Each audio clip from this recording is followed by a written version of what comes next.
Welcome to my new blog. আজকের ব্লগটা ছিল আমাদের লাস্ট ট্রিপ, যেটা ছিল দার্জিলিং থেকে আমরা রওনা দিয়েছিলাম কালিম্পংয়ের উদ্দেশ্যে। তো কালিম্পং এসে ওখানে কিছুক্ষণ থেকে আর কি একটু সাইট সিইং করে আমি তেমন কোনো কিছুই ভিডিও করতে পারিনি, কারণ এতটা রাস্তা দার্জিলিং থেকে কালিম্পং পৌঁছাতে আমাদের প্রায় 2.5 থেকে 3 ঘন্টার মতন লেগে গেছিলো। এতটা দূর ছিল আর আমরা সবাই খুব অসুস্থ হয়ে গেছিলাম, খুব একটা খারাপ পরিস্থিতি ছিল, তাই আমি তেমন ভিডিও করতে পারিনি। আমি ভেবেইছিলাম যে আমাদের মেন ডেস্টিনেশনটাকেই আমি ভিডিও করে দেখাবো। তো আমরা দার্জিলিং থেকে রওনা দিয়েছিলাম মোটামুটি 11:30টার সময়। 11:30টার সময় বেরিয়েছি। আর আমরা যেখানে আমরা গেছি লাভার মধ্যে, এই জায়গাটা পড়ে ঘুমবাডারা বলে একটা জায়গা। লাভার থেকে অনেকটা ভেতরে যেতে হয়, মানে আমাদের দার্জিলিং থেকে এই ঘুমবাডারা পৌঁছাতে প্রায় 4 ঘন্টা, আমাদের না 4 ঘন্টা 20 মিনিটের মতো লেগেছিল। আমরা 4 ঘন্টা 20 মিনিট একটু দাঁড়িয়ে 4 ঘন্টা 20 মিনিটে এই ঘুমবাডারাতে পৌঁছেছিলাম। তো জায়গাটা দারুণ সুন্দর ছিল। তো আমাদের এই হোমস্টেতে আমরা এখন পৌঁছেই গেছি। আমাদের এই হোমস্টেটার নাম ছিল গুম্বাডারা দ্য প্রাইড হোমস্টে। দারুণ একটা সুন্দর হোমস্টে। জায়গাটা তো কি বলবো, আর বলার কোনো ভাষাই নেই। এত সুন্দর জায়গাটা, একদম অফবিট এরিয়া, যেখানে গেলে মনেই হয় না যে আর বাড়িতে আসার ইচ্ছেই করে না। এত একটা শান্ত পরিবেশ, আর সেই ফেমাস দোলনা যেটাতে সবাই বালিতে গিয়ে চড়ার স্বপ্ন দেখে আর কি। তো সেই স্বপ্নটা আমরা এখানে গিয়ে পূরণ করেছি, আর ভেবে রেখেছিলাম একদিন তো অবশ্যই যাবো এই জায়গাটা বেশি দিন হয়নি আর কি বানিয়েছে। তো 2-2.5 বছর মনে হয় হয়েছে, কিন্তু আমি তার এতদিন আগে থেকে দেখিনি। এই কিছুদিন আগেই ফেসবুকে দেখেছিলাম, দেখি জায়গাটা একটা ঠিক করে রেখেছিলাম যে একবার যাব। তো দার্জিলিং থেকে আমাদের প্ল্যান হলো যে ঠিক আছে আমরা আরেকদিন ওখানে গিয়ে থাকি। তো এই জন্য আমরা এই হোমস্টেতে চলে এসেছি। হোমস্টেটা এতটা অফবিট এরিয়াতে ছিল, মানে কি বলবো, দূর দূরান্তে কোনো বাড়ি ঘর দোকানপাট কোনো কিছুর চিহ্নই দেখা যাচ্ছিল না। আমরা যতটা ভেতরে গেছিলাম শুধুমাত্র একটা বাড়ি দেখেছিলাম, আর ওখানে একটা খুব সুন্দর বুদ্ধ টেম্পল ছিল আর কি। তো সেটা আমরা যাওয়ার সময় দেখিনি, আসার দিন ভিডিওটা করেছি। তো তোমাদেরকেও দেখাবো ভিডিওটা আমি। আর এই যে রুমে আমরা ঢুকে গেছিলাম, রুমটা তো তোমরা দেখলেই, রুম ভিজিটটা এত সুন্দর, রুমটা সাজানো গোছানো ছিল। যেমনটা এই হোমস্টেটা সাজানো গোছানো সুন্দর, তেমনই এই রুম, তার ভেতরের রুমগুলোও সুন্দর। জায়গাটা ভিউ তো দারুণ দুর্দান্ত, কি বলবো।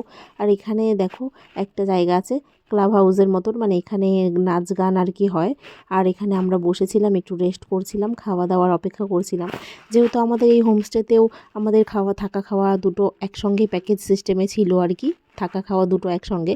তো খাবার দাবার তো এত টেস্টি ছিল, মানে আমি বলে বোঝাতে পারবো না, এত ভালো রান্না করেছিল। আমরা যখন গেলাম আর কি, যাওয়ার সঙ্গে সঙ্গে আমাদেরকে কফি দিয়েছিল, তারপর দিয়েছিল ডালটা তো কি বলবো, আমার দুর্দান্ত লেগেছে। বাড়িতে এত সুন্দর ডাল মনে হয় আমরা রান্নাই করতে পারি না, এত ঘন করে ডাল বানিয়েছিল একটা। আর আমরা ভেবেছিলাম ওখানকার রান্না কেমন যে হবে, আমরা হয়তো খেতে পারবো কি পারবো না। সত্যি আমাদের ধারণাটা ভুল ছিল, দারুণ টেস্টি ছিল খাবার। ডাল, এখানে দিয়েছিল আলু ভাজা, আর ওখানকার একটা শাকটার নাম আমি জানি না, শাকটা খুব টেস্টি ছিল খেতে। আমি কোনোদিনই এই শাকটা খাইনি, তাই বেশি করে শাক দিয়ে ভাত খেয়েছি, শাকটা ভালো লেগেছে বলে। আর ছিল ডাবল ডিমের কারিটাও খুব টেস্টি হয়েছিল। তো এই তো খিদার পেটে তাড়াতাড়ি করে খেয়ে নিচ্ছি, যা পাচ্ছি তাই খাচ্ছি আর কি। এখানে আবার একজন গায়কও ছিল, যিনি গান করছিল, মাঝে মাঝে এক একজন করে উঠে গান করছিল। তো ভালোই লেগেছে, খুব সুন্দর লেগেছে। মানে জায়গাটা তো যতটাই সুন্দর, ভেতরটাও খুব সুন্দর। আর আমাদের সেই দোলনাটা তো আর কি বলবো। আর সন্ধ্যাবেলার ভিউটা দেখো, আরও দুর্দান্ত লাগছিল দেখতে, সুন্দর করে লাইট দিয়ে সাজিয়েছে। দিনের থেকেও সন্ধ্যাবেলার ভিউটা এত সুন্দর লাগছিল দেখতে। পাহাড়ের মধ্যে সূর্যটা ডুবে গেলে যতটা সুন্দর লাগে, আকাশটা লাল হয়ে থাকে, ঠিক তেমনই দেখা যাচ্ছিল। আর রুমগুলো ছোট ছোট দূরের থেকে দেখা যাচ্ছে। আবার এই দোলনাটা সেই ফেমাস একটা দোলনা, যেটাতে সবাই স্বপ্ন দেখে বালিতে গিয়ে এই দোলনাতে বসে ফটোশ্যুট করবে, ভিডিও শ্যুট করবে। তো এটা এখানে বানিয়েছে। আর এই যে দেখতে পাচ্ছ একটা ফটো সেশনের জায়গা, দারুণ সুন্দর। তো আমাদের সন্ধ্যা হয়ে গেছিলো বলে আমরা আর এখানে বেশিক্ষণ টাইম কাটাইনি, তাও কিছু ছোটোখাটো ভিডিও করেছি, একটু একটু ফটো তুলেছি। যেহেতু অনেকটা দূর জার্নি করেছিলাম, শরীরটা ভীষণই টায়ার্ড ছিল। দার্জিলিং যাওয়ার সময়ও এতটা অসুবিধে হয়নি যতটা আসার দিন হয়েছে, কারণ দার্জিলিং থেকে 4.5 ঘন্টার মতন জার্নি করেছিলাম। তাহলে কেমন লাগতে পারে, আর যে ভয়ানক রাস্তা, একদম খাড়া রাস্তা ছিল। আর মনে হচ্ছিল যখন নামছিলাম তখন মনে হচ্ছে যে স্লিপারে বসে আছি, একদমই স্লিপ করে পড়ে যাব, এরম একটা ভয় লাগছিল। তারপর আমার ছেলেরও কিন্তু এনার্জি একদম চলে গেছিলো। তারপর খাইয়ে দাইয়ে ওকে একটু ঘুম পাড়িয়েছি। তারপরে সন্ধ্যাবেলা আমাদের এই পাগলামি শুরু হয়েছিল। যাই হোক, কোথাও গেছি আর মজা করব না, এটা কি করে হয়? নাচ গান তো আমাদের সঙ্গেই থাকে সবসময়, জানোই আমরা নাচানাচি করতে কত ভালোবাসি। আরও সবাই ছিল, ওদেরকেও অনেক বলছিলাম নাচানাচি করতে, কিন্তু সবাই লজ্জা পাচ্ছিল, নাচানাচি করছিল না।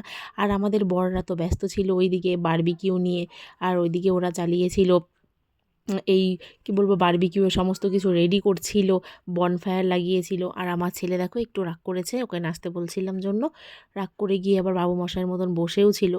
আবার ও যখন নিজেই মুড হয় তখন নিজেই এসে একা একাই নাচানাচি শুরু করে। তারপর আমরা একটু চলে গেলাম বনফায়ারের ওখানে, যেহেতু প্রচণ্ড ঠান্ডা ছিল, একদম হাড় কাঁপানো ঠান্ডা যাকে বলে। আর একটা হাওয়া ছিল, যেই হাওয়াটার জন্য বেশি প্রবলেম হচ্ছিল। ঠান্ডার থেকেও বড় কথা, ঠান্ডার মধ্যে যদি আবার হাওয়া থাকে তাহলে খুব কষ্ট হয়। তারপরে এই যে আগুন লাগিয়ে এখানে বসেছিলাম সবাই মিলে। আগুনের সামনে বসলে তো ঠান্ডার দিনে আর উঠতে ইচ্ছে করে না, জানোই। খুব মজা হয়েছিল। একটু গান টান চলছিল, গানটা তো আমি দিতেই পারবো না এখানে, কারণ কপিরাইটের অপশান চলে আসবে। এই জন্য আমি মুখে বকবক করেই তোমাদেরকে আমার ভিডিওটা দেখাচ্ছি। তারপর চলে এসেছে আমাদের এই যে বারবিকিউ, দারুণ বানিয়েছিল, এতটা বাটার দিয়ে ভরপুর করেছিল। আমরা ভেবেছিলাম এতটা চিকেন মনে হয় আমাদের লাগবে না, কারণ রাতেও আমাদেরকে এখান থেকে আবার চিকেন খেতে দেবে। আর তাই ভেবেছিলাম এতটা চিকেন মনে হয় আমরা খেতে পারবো না। তারপর 1 কিলো চিকেন আমরা এই 6 জন মিলে খেয়ে ফেলেছি, বুঝতেই পারছি না যে কখন শেষ হয়ে গেছে। এত টেস্টি বানিয়েছিল এই চিকেনটা, মানে কি আর বলবো। এই দেখো, দেখেই তো বুঝতে পারছো আমার চিকেন খাওয়া দেখে।